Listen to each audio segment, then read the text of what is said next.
ఈరోజు యువ సంగ్రామం పేరిట బీఆర్ఎస్ పార్టీ చేసినటువంటి షో ఏదైతుందో ఎల్బీ నగర్లో ఆషాఢ మాసం సందర్భంగా మన కాసం ఫ్యాషన్స్ కిలో చీరలు కొనండి, అరకిలో చీరలు ఉచితంగా పొందండి. దాంట్లో కేటీఆర్ మాట్లాడిన మాటలు చూస్తే 100 ఎలుకలు తిన్న పిల్లి అంట తీర్థయాత్రలకు పోయిందట. గట్ల ఉంది. 100 మంది సావుకు కారణమైనోడు ఈయననే సుపనాతి మాటలు చెప్తున్నాడు రిక్రూట్మెంట్ గురించి.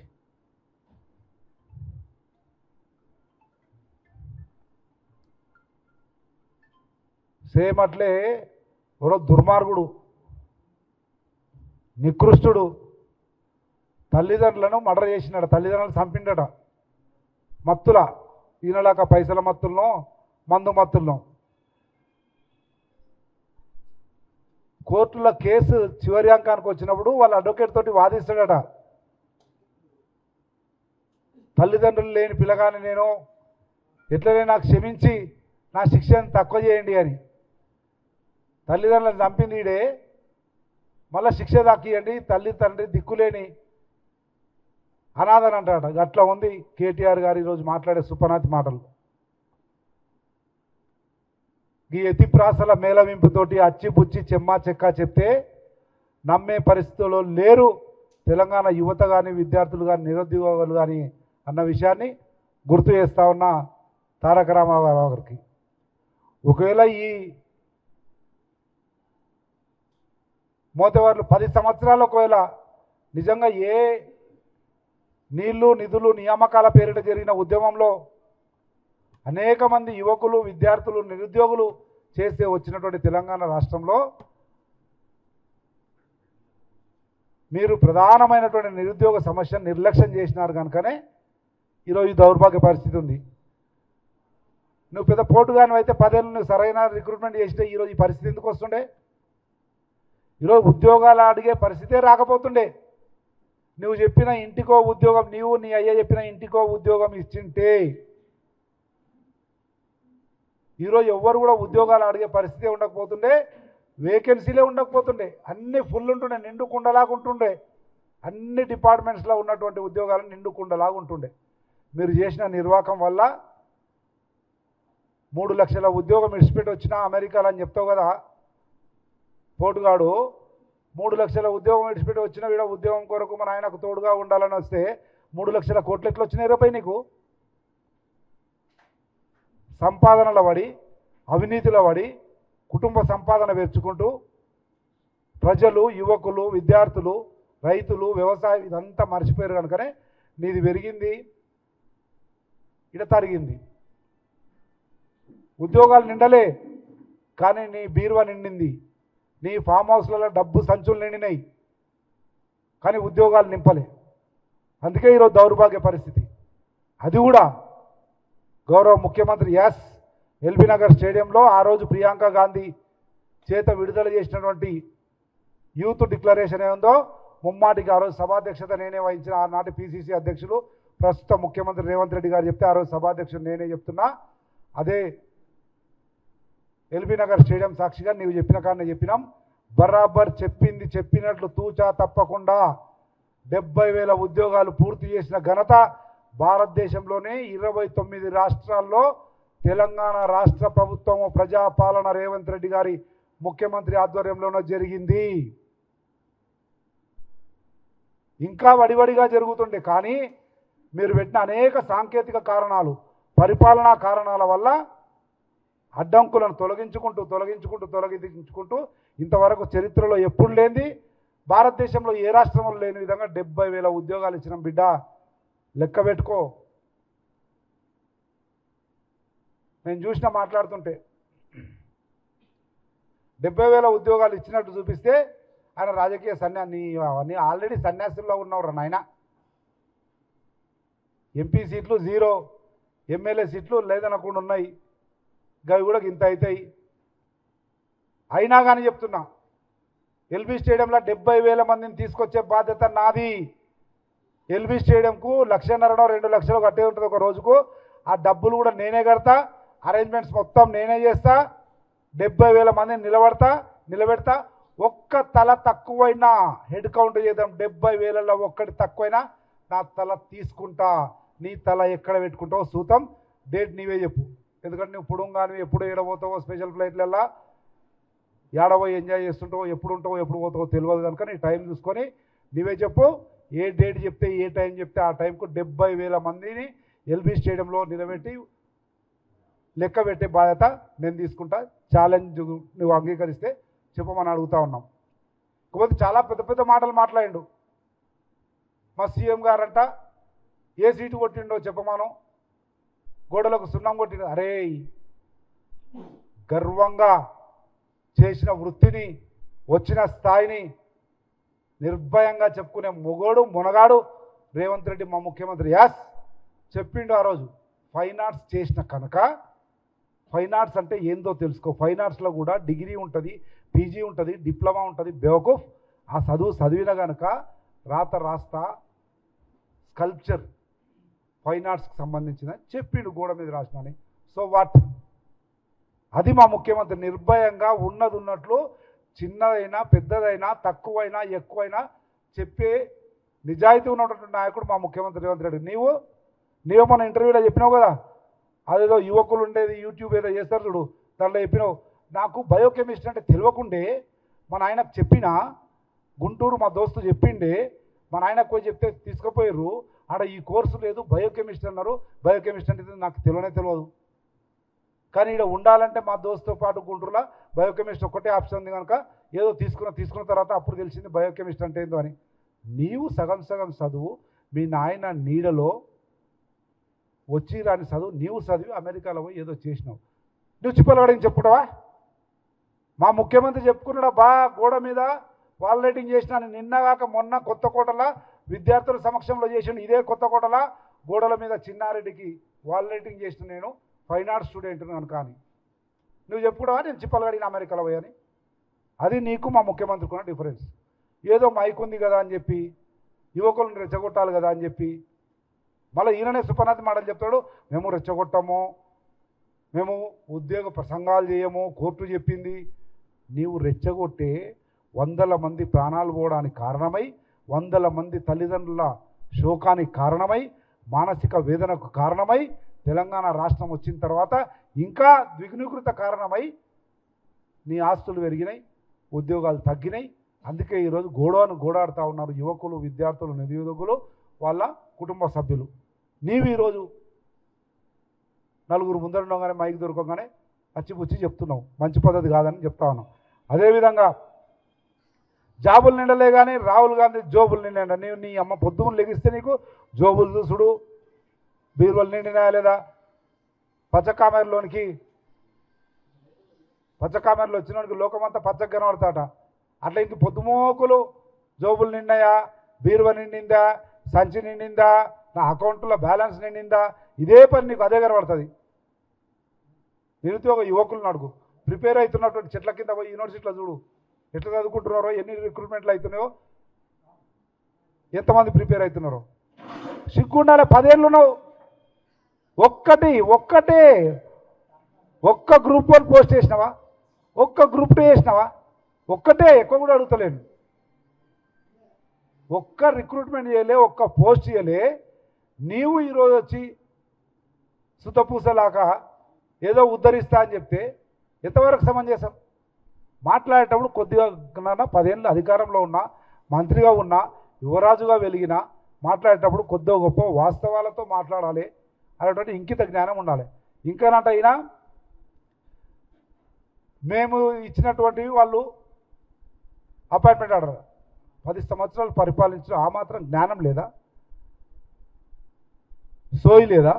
ప్రభుత్వం అనేది నిరంతర ప్రక్రియ. Government is a continuous process.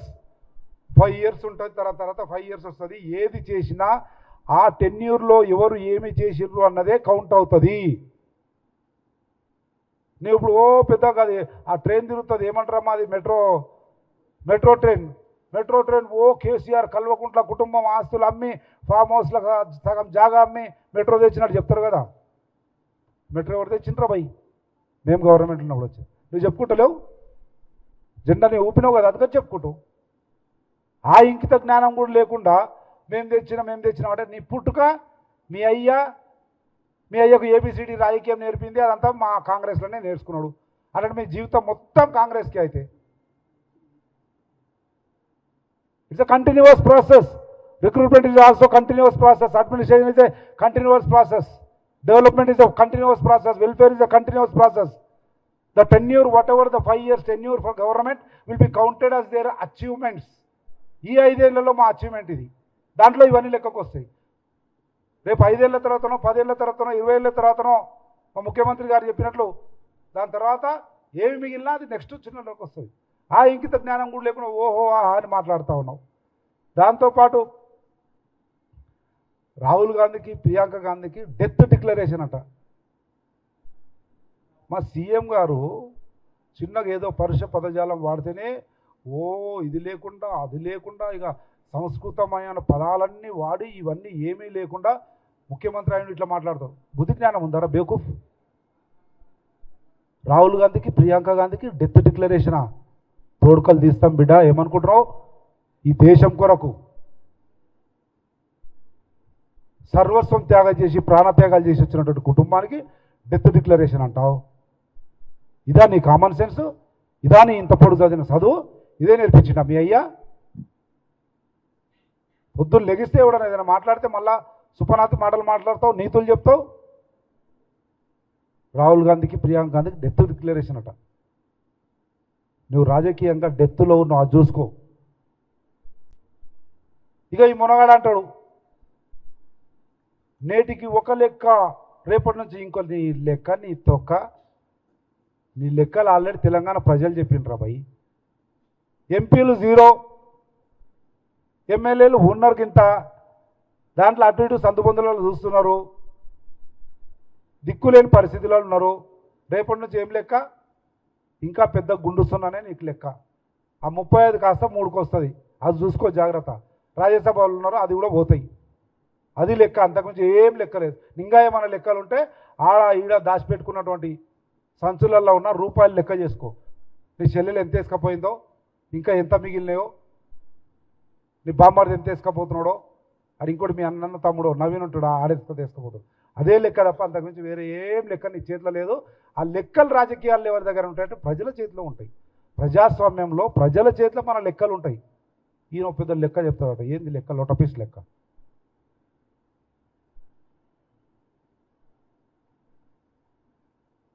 నియామక ఉద్యమము అంధకారం అంట ఈయన మాత్రం వెలిగిపోతున్నాడు నిరుద్యోగులకేమో ఇప్పుడే మా బల్మూరు వెంకట చేసి చూపించిండు ఇంతకుముందు ఎప్పుడు లేని విధంగా కళ్ళకు కట్టినట్లు ఇక ఈయనకు ఒకవేళ కళ్ళున్న కబోది కాకపోతే చెవులు ఉండి వినబడని బదురుడు కాకపోతే అవన్నీ చూస్తే అర్థమవుతుంది వాళ్ళు కాదు నీవు అంధకారంలో ఉన్నావు నీ కుటుంబము చిన్నాభిన్నం నీ రాజకీయం అగమ్య గోచరం నీ ఫ్యూచర్ నిర్మానుష్యం కనుక నీవు అంధకారంలో మేము కాదు అటువంటిది పెద్ద పెద్ద మాటలు మాట్లాడితే ఏదో అవుతామని చెప్పి మాట్లాడి యువకులను రెచ్చగొట్టేది మంచి పద్ధతి కాదు మళ్ళొకసారి రిపీట్ చేస్తున్నా నిజంగా నీవు వేసిన ఛాలెంజ్కే అధికారికంగా పిసిసి ఆఫీస్లో ఏఐసిసి కార్యదర్శిగా చెప్తా ఉన్నా నువ్వు డేట్ చెప్పు టైం చెప్పు 70,000 మందిని ఎల్బీ స్టేడియంలో నిలబెడతాం ఒక్క తల తక్కువైనా నా తల నరుక్కుంటా నువ్వు రాజకీయాల్లో ఉంటే ఎంత లొటపీస్ పోతే ఎంత ఎట్లా పోతావు నువ్వు కానీ దానికి ఛాలెంజ్కి సిద్ధమైతే రెడీ అయ్యి డేటు టైం చెప్పు దానికి మేము కూడా సిద్ధంగా ఉన్నామని చెప్పి తెలియజేస్తా ఉన్నాం థ్యాంక్ యూ నమస్తే ఏమైనా అడిగే ఉంటే అడగవచ్చు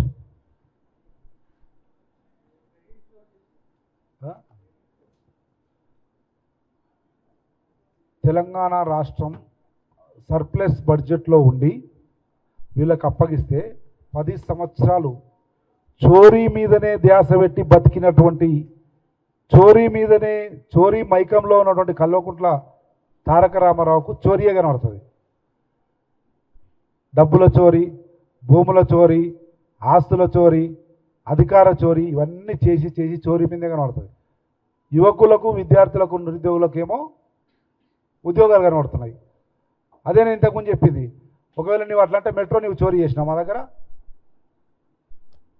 విద్యుత్తు నిరాఘాట విద్యుత్ అన్నాడు, ఒక్క యూనిట్ విద్యుత్ వాళ్ళు కొత్తగా ఉత్పత్తి చేయలే.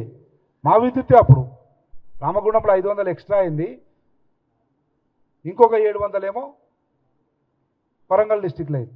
మావే కదా చోరీ చేసినాను. అందుకని కామన్ సెన్స్తో మాట్లాడాలి. 10 సంవత్సరాలు మంత్రిగా పనిచేసిన వాడు, నలుగురు ఆడళ్ళు ఐటీ వాళ్ళు కనబడితే బ్లా బ్లా బ్లా బ్లా ఇంగ్లీష్లో ఆల్ ఎంటర్ప్రైనర్స్ అంటాడుగా, అట్లా మాట్లాడే బుద్ధి జ్ఞానం ఉన్నాడు కొద్దిగా ఈ నిరంతర ప్రక్రియను అర్థం చేసుకొని మాట్లాడాలి. కోర్టు వాళ్ళకు ఎవరిని రెచ్చగొట్టే ప్రసంగాలు చేయొద్దు అని చెప్పి పర్మిషన్ ఇచ్చింది. ఆయన మైక్లో కూడా ఎవరిని రెచ్చగొట్టము, ఉద్రేక ప్రసంగాలు చేయము అనుకుంటేనే ఆయన చేసింది ఏంది, వానికి నిరుద్యోగ యువకునికి మంచిగా చెట్టు కింద కూర్చోనో లేకపోతే లైబ్రరీలో మంచిగా చదువుకుంటున్నాడు. కోకొల్లలండి, నేను ఇప్పుడు వస్తుంటే ఇప్పుడే చూసిన, నేను మా ప్రెస్లో కూడా చెప్పిన, పేపర్ తిరిగేస్తే ఓ దగ్గర హెల్త్ మినిస్టరు నర్సులకు ఇస్తున్నాడు, ఇంకో పేపర్ తిరిగంగానే అంగన్వాడీలకు ఇస్తున్నాడు, ఇంకోటి తిరిగంగానే ఐఎస్ఐలా బట్టి విక్రమార్క ఇస్తున్నాడు. ఈరోజు ఇప్పుడు వస్తుంటే చూసిన. అట్లా కంటిన్యూస్గా రిక్రూట్మెంట్ జరుగుతూ ఉంటే నువ్వు నిరుద్యోగులను లేకపోతే ఆ ఉద్యోగాల కొరకు నోటిఫికేషన్ కొరకు ప్రిపేర్ అయ్యే వాళ్ళను ఎంట్రీన్లు పెట్రోళ్ళు అని రెచ్చగొట్టి మానసికంగా వాళ్ళని కృంగతీయడానికి చేసే ప్రయత్నం చూడు, అది రాజకీయ కుటిల నీతి అంటారు. నీ స్వార్థ రాజకీయ స్వలాభాపేక్ష కొరకు యువకులను రెచ్చగొట్టి మానసికంగా వాళ్ళ మీద ఒత్తిడి తీసుకొచ్చి ఏదన్నా జరిగితే దాని మీద సలిమంట కాపుకుందాం అనుకునేటువంటి మూర్ఖపు నీచమైన సంకుచిత రాజకీయాలు చేస్తూ కల్వకుంట్ల తారక రామారావుకు వర్తిస్తుంది. తెలంగాణ భవన్ది ఎవరు పోయినరు, ఏటికి పోయినరు, ఏమైంది, పోలీసు ఏమైంది అనేది మీరే చూసినారు. ఎవరికి తెలియకపోయినా కల్వకుంట్ల తారక రామారావుకు చాలా బాగా తెలుసు. ఎందుకంటే ఇద్దరము కలిసి శాసనసభ్యులుగా పనిచేసినాము. 5 సంవత్సరాలుగా సంపత్ కుమార్ ఏంది, వీడు ఛాలెంజ్ చేస్తే ఎట్లా ఉంటుంది అనేది చాలా బాగా తెలిసినవాడు, రుచి చూసినవాడు కనుక అట్లేమనుకోడు. నేను ఇప్పుడు కూడా చెప్తున్నా, డే టు టైం చెప్తే 70,000 మందిని ఎల్బీ స్టేడియంలో మా ముఖ్యమంత్రి గారు చెప్పినట్లు నిలబెట్టే బాధ్యత నాది. కోర్టు ఇచ్చింది, కోర్టులో కొన్ని కండిషన్లు పెట్టించింది. ఆ కండిషన్లను వయలేట్ చేసే వాళ్ళు ఎవరు ఉంటే వాళ్ళను అదుపులో తీసుకు, చట్టం తన పని తాను చేసుకుపోతుంది. ఎంతమంది ఉండాలి, ఏం మాట్లాడాలి, ఏం మాట్లాడుతున్నారు అనేది దాంట్లో రాసి ఉంటుంది. దానికి మించి వీళ్ళు మాట్లాడిన కనుక తీసుకుపోయిండవచ్చు, లేకపోతే మాట్లాడతారు అని ముందు జాగ్రత్త చర్యగా తీసుకుపోయిండవచ్చు. చట్టం తన పని కోర్టు చెప్పింది, పోలీసు చేస్తున్నారు. సంపత్ కుమార్ నిమిత్త మాత్రుడు. చట్టం తన పని తాను చేసుకుపోవడంలో భాగంగా శాంతి భద్రతలను పరిరక్షించడంలో ఎవరి బాధ్యత వాళ్ళు నిర్వర్తిస్తారు, ఆ నిర్వర్తించడంలో జరిగింది.